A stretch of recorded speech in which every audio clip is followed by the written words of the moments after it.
Hi friends, I am KV Visalakshi. So in the previous lecture, we have seen about different types of problems based on soil relationships.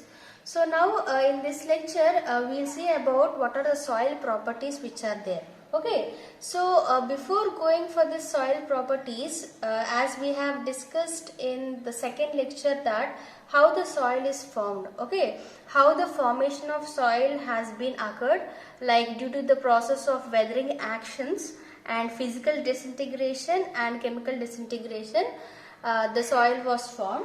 So we'll first focus on the point soil formation, and after that we'll go to the properties of soil. Okay, so now soil formation. So in this soil formation, as we all know that the formation of soil has been done with respect to the weathering process of rocks. Okay, so due to the weathering process of rocks, that is either you can tell it as disintegration and decomposition of rocks and minerals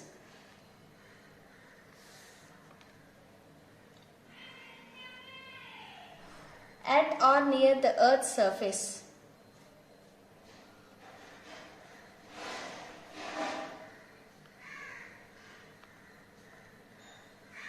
Okay, so we have seen the weathering process in this aspect. So as we have discussed, in the earth's crust, about 95% of the igneous rocks are present.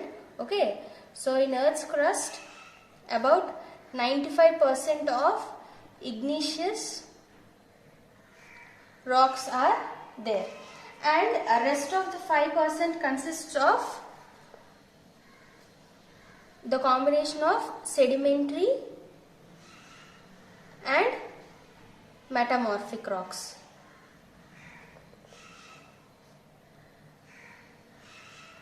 So these rocks are altered more by the process of chemical weathering, okay, than by the mechanical weathering.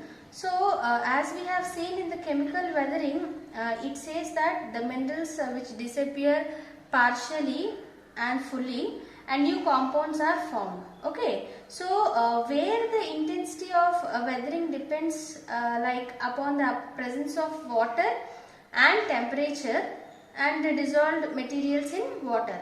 Okay, so chemical weathering has the maximum intensity in humid and tropical regions.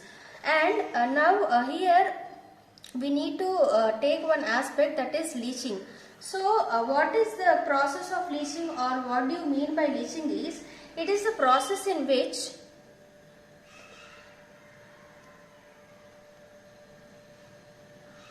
it is water soluble parts in the soil such as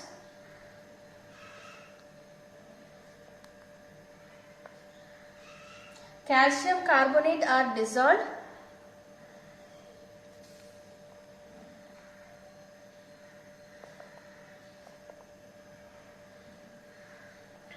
and this calcium carbonate which is dissolved in rainwater and washed out by rainwater. Okay, so this process is known as leaching. So when the process of this percolating subsurface water is there, then this leaching have been attained. So now we'll see what is the profile of soil. Okay, so how the profile of soil is there under the earth's crust. So this is about the soil formation. I haven't discussed that much. Why? Because in the previous lecture we have seen. So now we'll see the soil profile. So if you consider this soil profile, so this soil profile is subjected to two conditions.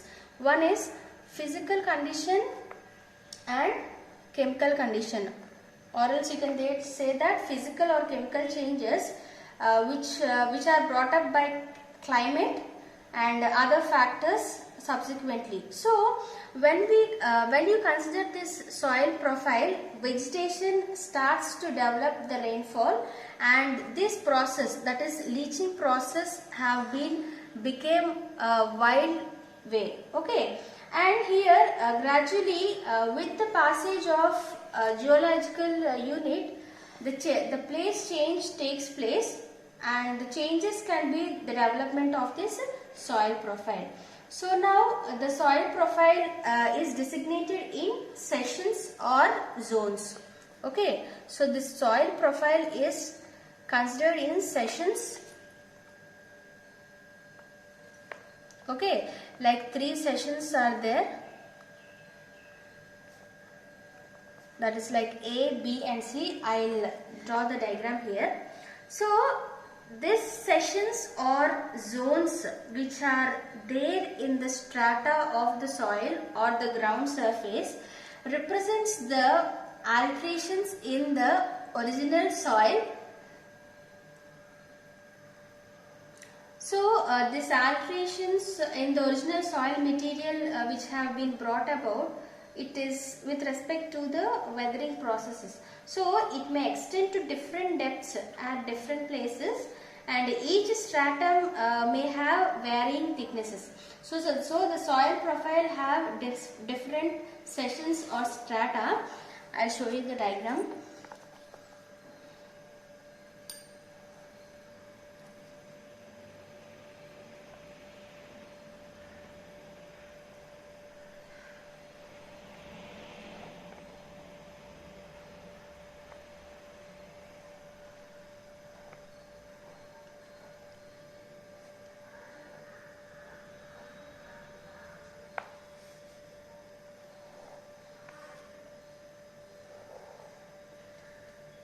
So we have different origins in strata.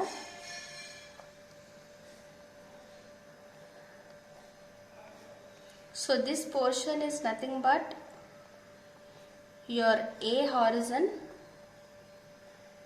Okay, so these sessions are designated in horizons like A, B and C. That is what this diagram represents.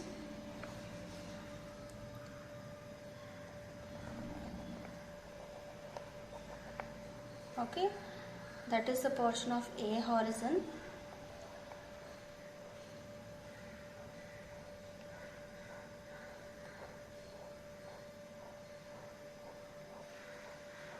And this portion is designated at B horizon.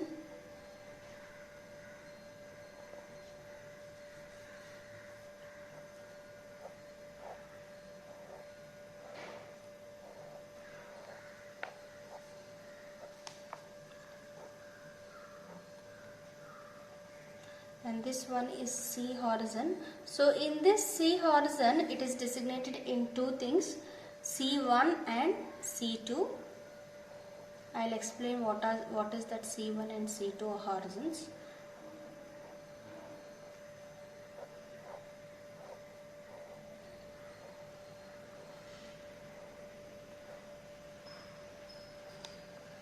So this portion is C2 horizon. So this is the complete strata of the earth's crust. Okay, so in this earth's crust, these are the horizons which have been divided. Okay, so each and every horizon has some thicknesses. Okay, so if you consider this A horizon, the length it may be like 30 to 50 centimeters. Okay, that is your A horizon. And next is B horizon. It will be up to 60 to 100 centimeters. Okay, and next C1 horizon is up to 3 to 4 meters. And next C2 horizon is nothing but like 4 to 5 meters. Okay, so here we have seen that different types of horizons are there in the strata, and we have seen what is the length at which that horizon has been attained, and we can say that, or we can see that what is the color of each and every horizon which is designated. Okay, so if you go for this A horizon, the color which might be attained is like light brown loam. Okay, and it is leached. And we consider this B portion. So the B portion is this one. So in this B portion, the color of the soil will be like dark brown clay, and it is leached. And coming to this C1 horizon, so C1 you can tell it as light brown silty clay. So this can be like oxidized and unleached. And now coming to C2, and the C2 horizon will be like light brown silty clay. Here in C1 it is oxidized. When coming to C2, it is unoxidized and unleached. So this profile is with respect to the strata. So from the top to the bottom horizons, are designated like A horizon, B horizon and C horizon. Okay, so in this A horizon you will be having humus. Okay, so in this A horizon you will be having humus and organic plant residue. So A horizon is consisting of humus and plant residue. So this can be usually elevated and leached. Okay, so here the ultracolloidal particles are present, and in this part the colloidal material is soluble, and the minerals which are there in this are having some salts and percolating water also. Okay, so that is why it is in light in color and it is in loamy shape. Okay, so this horizon exhibits mainly in undesirable engineering characteristics, and the value of it can be taken as original or else agricultural soil engineers. Okay, so that is about with respect to A horizon. And now coming to the B horizon. So in B horizon, sometimes it is referred as the zone of accumulation. Okay, so here we have seen that humus and plant residue is there in this A zone. Okay, so this B zone is considered as like zone of accumulation. Okay, so this is usually elevated and leached also. So the material which is there from A will be migrated to the zone of B. Okay, the soil which is there or the humus which is there in this A horizon will be migrated to this B zone. Okay, so how it is migrated from A zone is, it is the process by which like leaching and the elevated gets deposited in this zone. Okay, so there is a difference of color between this A zone and B zone. Okay, so it is nothing but the dark top soil of the A horizon. Okay, and this soil is very chemically active at the surface and contains unstable fine grained material, right? And this is also important in which aspects is like highway and airfield constructions. Okay, important in highways and airfields. Okay, so these are important in these two aspects, and it is done with respect to construction work and light structures such as single story buildings.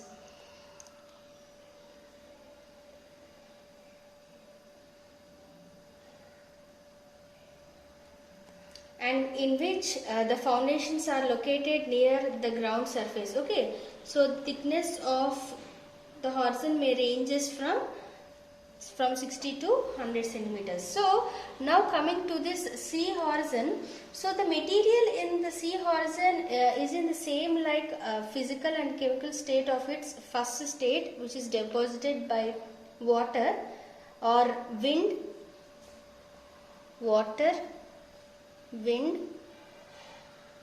okay, water, wind or ice in geological cycle.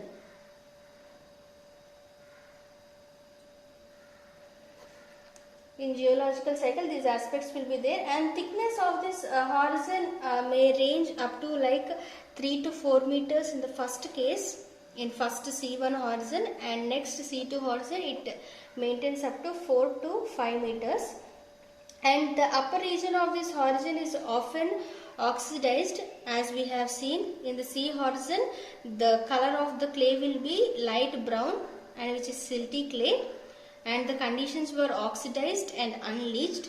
And coming to C2 horizon, the color is light brown silty clay, and here the aspect of unoxidized condition is there, and here unleached is also there. So this is about the complete soil profile of in Earth's crust of the strata, all these 4 horizons. Okay. Next, we'll be moving on to the soil texture.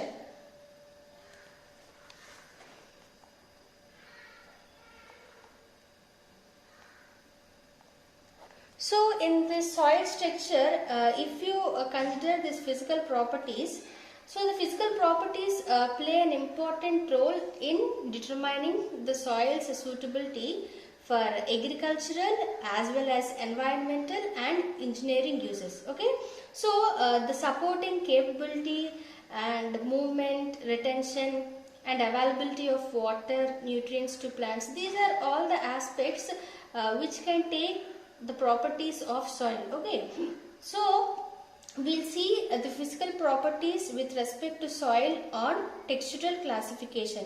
Okay, so we can write it as you can take this as ease of penetration of roots. Okay, so the flow of air,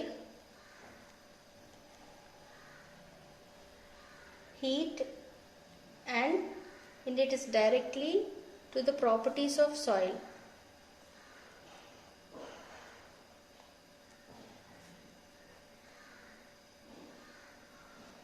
Okay, so the soil phase of the mineral soil commonly consists of discrete mineral particles as the amount of amorphous materials including the organic matter is usually small. Okay, we'll see that. So the soil texture, in this the solid phase of the minerals of soil mainly consists of discrete minerals particles as the amount of amorphous material including organic matter.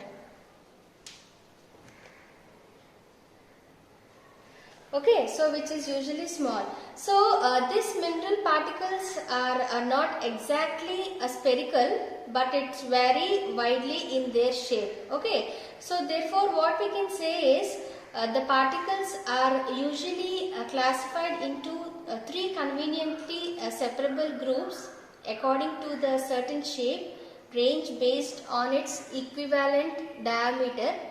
So diameter is nothing but a sphere that has a velocity of fall in a liquid medium equal to that of the specific particle. Okay, so the groups of different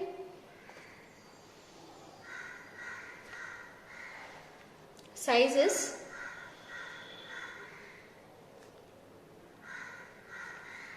range the mineral particles, the soil particles,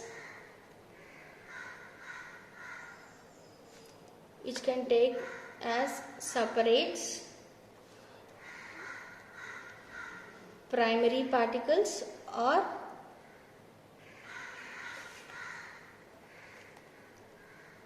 textural fractions. So these namely we can say it as like sand, silt and clay. Okay, so the soil texture refers to the prominent size range of mineral particles, and it is defined both qualitatively and quantitatively. Okay, so what the soil texture refers? So the soil texture refers the prominent size range of mineral particles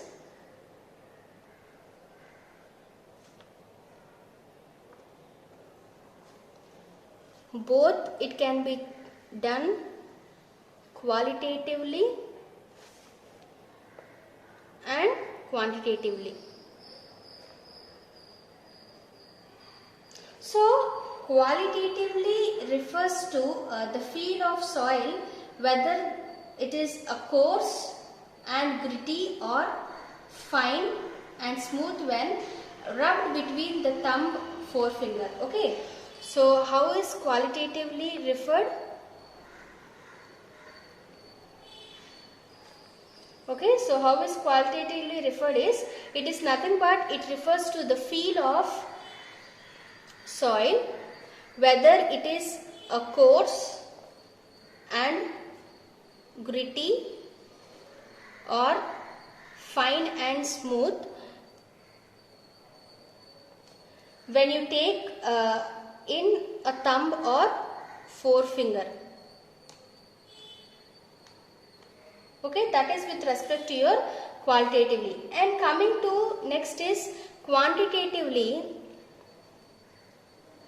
So in this quantitatively, how the soil texture is done is, it is the relative proportion of like sand, silt and clay content on weight basis. Okay, so as the name itself we can say that quantitatively refers to the relative proportion of sand, silt and clay content on weight basis.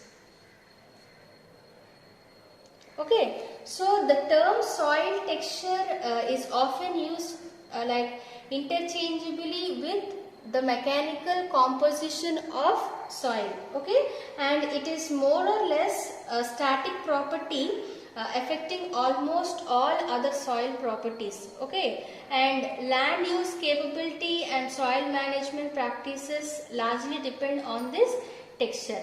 So this is about the texture, and now we'll see the soil structures. Okay.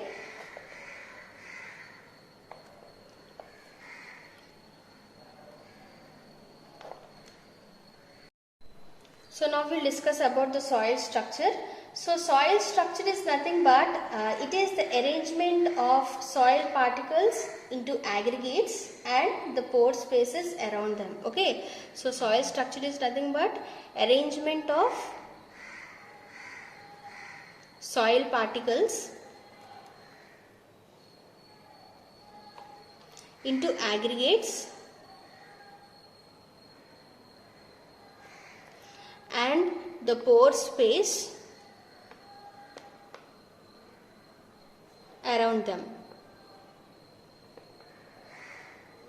Okay, so if we go with respect to aggregates, so aggregates can be either natural or made by people. Example, by tillage in wet soils. Okay, so these aggregates are called as clods, and you can write as aggregates can be natural or made by people. Okay, so example we can say that by tillage in wet soils. So you can call this as clods. And next is the type. Okay, so in this you will be considering the shape. So in this you have different forms of shapes of soil structures. Okay, so there are 8 primary types of soil structures, including blocky, columnar, crumb, granular, massive, platy, prismatic and single grain. So we will discuss all those soil structures and what are the diagrams which are there in that also. So as I have said, there are 8 primary types of soil structure. Okay, so those soil structures include like blocky, columnar, crumb, granular, massive, platy, prismatic and single grain. Okay, so first we'll see the term blocky. Okay, so how it is designated is blocky is nothing but, so these are the units of block like. Okay, so I'll show you the diagram also here, how the blocky aggregates will be there. So these are the units are block like, and they consist of 6 more flat or slightly rounded surfaces. Okay, so they consist 6 or more flat or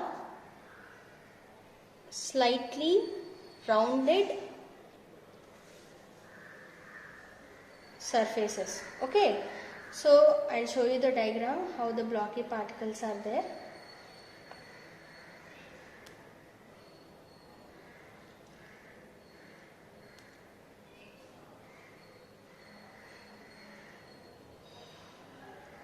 Okay, and next is columnar.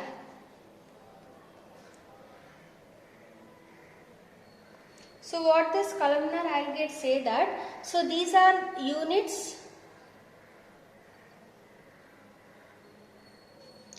similar to prism and are bounded by flat or slightly rounded vertical faces, and those tops of the columns are very distinct and normally rounded. Okay, so those top faces are rounded.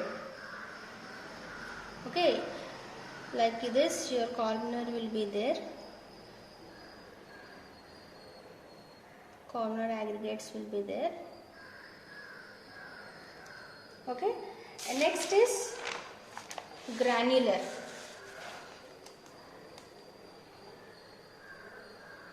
So this granular are the units which are approximately spherical or polyhedral. Okay, so these are the units which are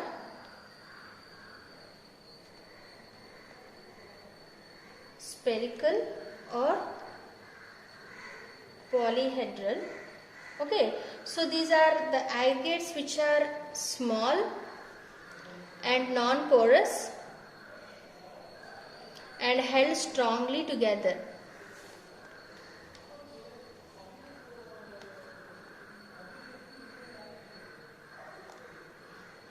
Okay, so I'll show you how the granular particles will be there.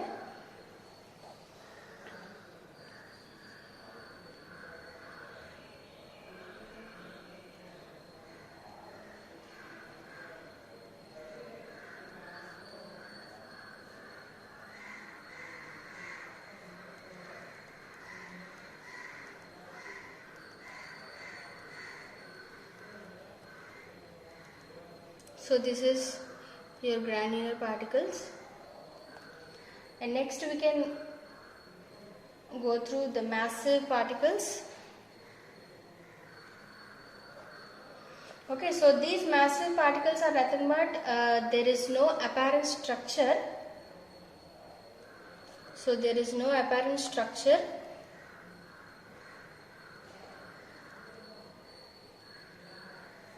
and these soil particles cling together to form large masses. Okay, so these particles have the ability to cling together to form large mass. Okay, like massive structure, it will be like this. So this is massive. And next, platy. So in this platy, these are the units which have flat and plate-like structures.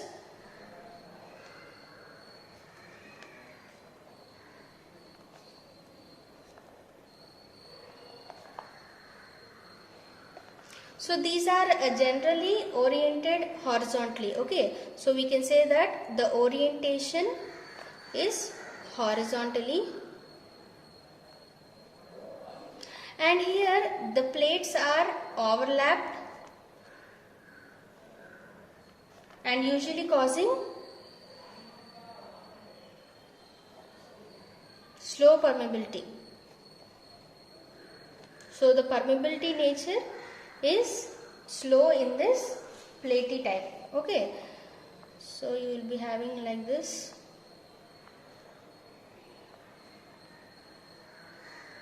Platy type of aggregates.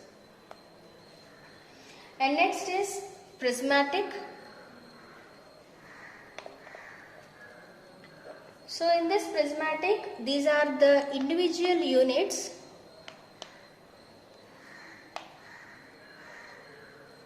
which are bounded by flat or rounded vertical faces. So these are bounded by flat or rounded faces. So these are the units which are distinctly very strong, and they are longer vertically, and the tops of these prisms are somewhat indistinct and normally flat. Okay, so the tops of the prism, they are normally flat.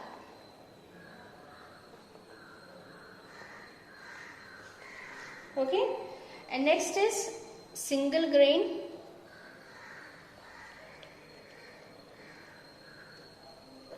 Okay, so the single grain is, these are the units in which there is no apparent structure, and in this the soil particles exist as individuals and do not form aggregates. Okay, so this formation of soil particles are as individuals and do not form aggregates.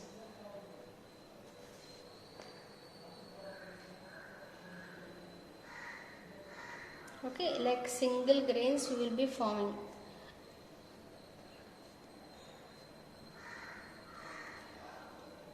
Okay, so this is the formation of single grain, and of all these structural types, the granular is more efficient and desirable. Okay, so this granular part, and it has, because it has its greatest portion of large openings between each and every individuals.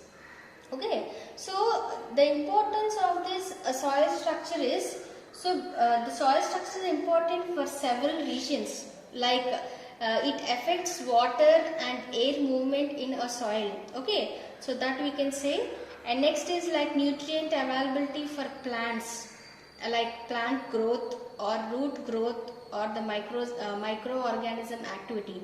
Okay, so the pore spaces which are there in this granulars and all, so these spaces are created by pets and are larger than those in between the individual particles of sand, silt or clay. Okay, so by this we can say that this allows for greater air and water movement and better root growth. So these large pieces make the pathway for organisms, and the aggregates will also be better able to hold water and nutrients. Okay, so that is, these are the different types of structures which are there. So next, the sizes we can see of aggregates also. So next we will be moving on to the color. So the soil color. So in this, the soil color varies with parent material and how long the soil has been forming and the environmental itself. Okay, so this describing of soil color can be used by Munsell color notation. Okay, in this you will be having Munsell color soil color book, or else you can say. So in this the notation breaks the soil color into hue. So the soil color will break into hue. So what this hue means is nothing but, it is nothing but a particular color. Okay.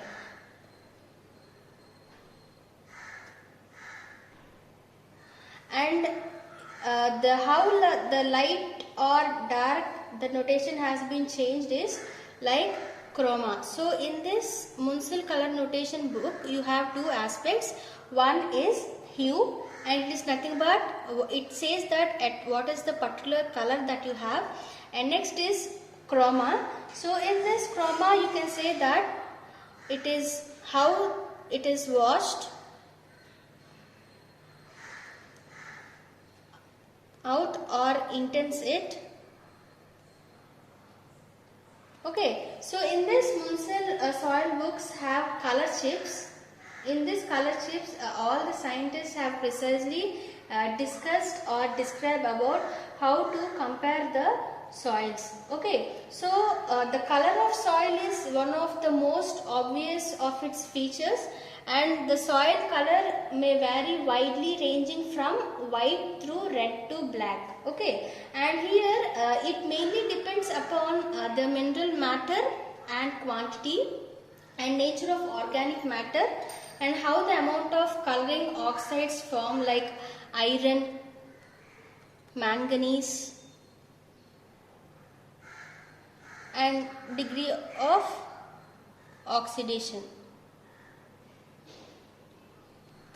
So depending upon the type of the soil color or depending upon the type of the mineral, we can say that what type of soil exists. So iron compounds of some minerals get oxidized and hydrated. This imparts the color like red and brown, or else like yellow color. So different shades of the soil. So if iron compounds are there, so the color may be like red, brown or yellow color, and different shades to the soil.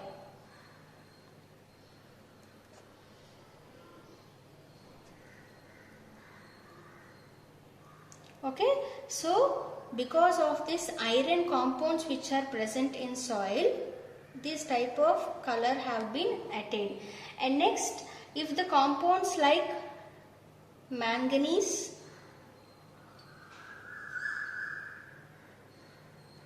are there, manganese and decayed organic matter,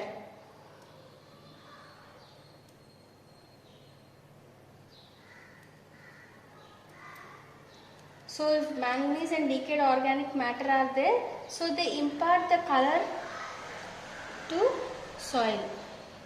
This gives the colors to the soil. And next, green and blue. So when these green and blue colors are imparted, famous compounds such as pyrite have been attained. Okay, if the color is green and blue, the mineral pyrite is there, we can say. And next is where the absence of colored compounds will lead to grey and white colors to the soil. So if there is absence in color, so if there is absence in color, they may lead to grey and white to soil. Okay, so we have so many types of minerals which are there in soil, right? And if we go for quartz, so quartz or kyanite, so in this a few other minerals may also induce these colors like grey and white, and light grey color may be imparted by small amounts of organic matters as well. So if you go for light grey colors, so these imparts for small amounts of organic matter. So soil color gets darkened by the increase in organic content. So the change in the moisture content leads to the lightening of soil color, and also we can say that a dark color soil turns lighten or oven drying. Okay, so for this identification and descriptive purposes, the color should not be of moist state, and it is preferably of undisturbed states. Okay, so that is about the color. So next, moving on to the index properties of soil. So in this index properties of soil, we have three states of soil. Okay, like plasticity nature,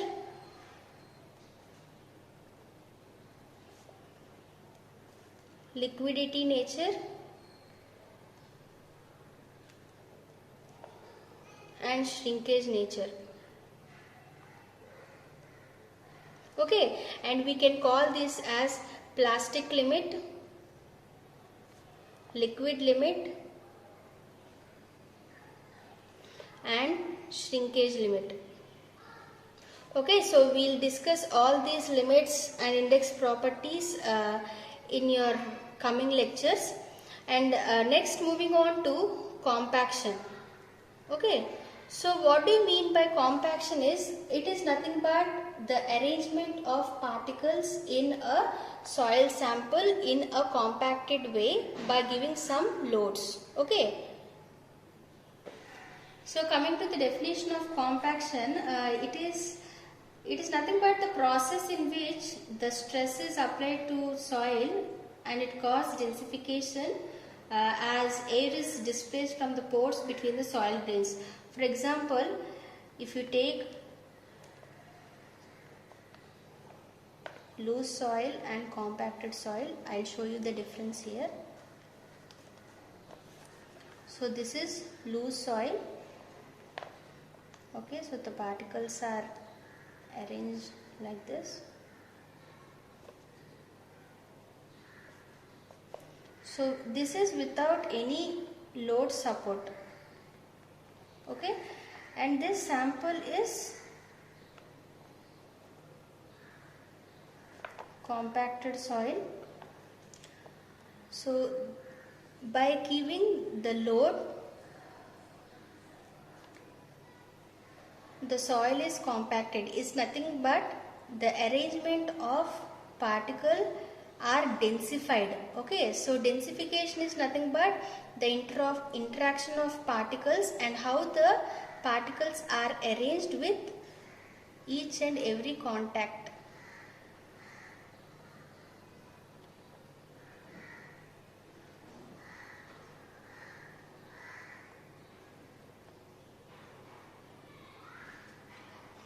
Okay, this is loose soil and this one is compacted soil.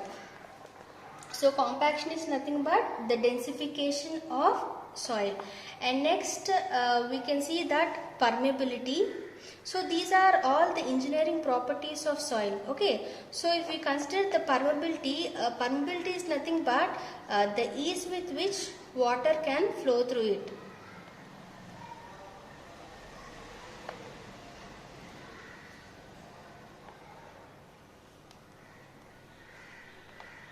So example, if you take a sponge, okay, so the sponge will be having pores inside. Okay, so if you add water, what will happen is the soil pores which are there here, okay, in these pores the water can enter and it can absorb the water in these pores. Okay, so example was sponge. So if you add water to sponge, what will happen? The pores which are there in this sponge will absorb water, okay, and the water will be flowed. That is nothing but your example of permeability, okay. And next is consolidation. So consolidation is nothing but it is the removal of water. Okay, removal of water, you can take it as consolidation process, and we can say that, so consolidation, it refers to the mechanical process by which the soil changes its volume. Okay, so the volume change by mechanical process.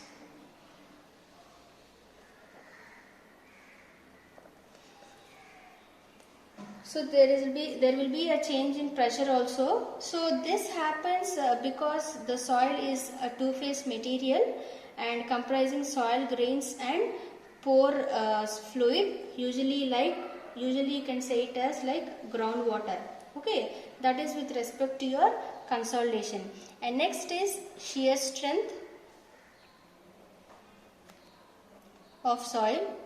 So shear strength of soil is nothing but this term is used in soil mechanics to describe the magnitude of the shear stress that a soil can sustain. Okay, so what it says is, it's nothing but it describes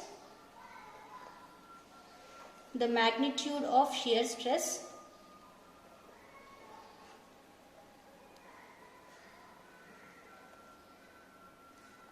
that a soil can sustain.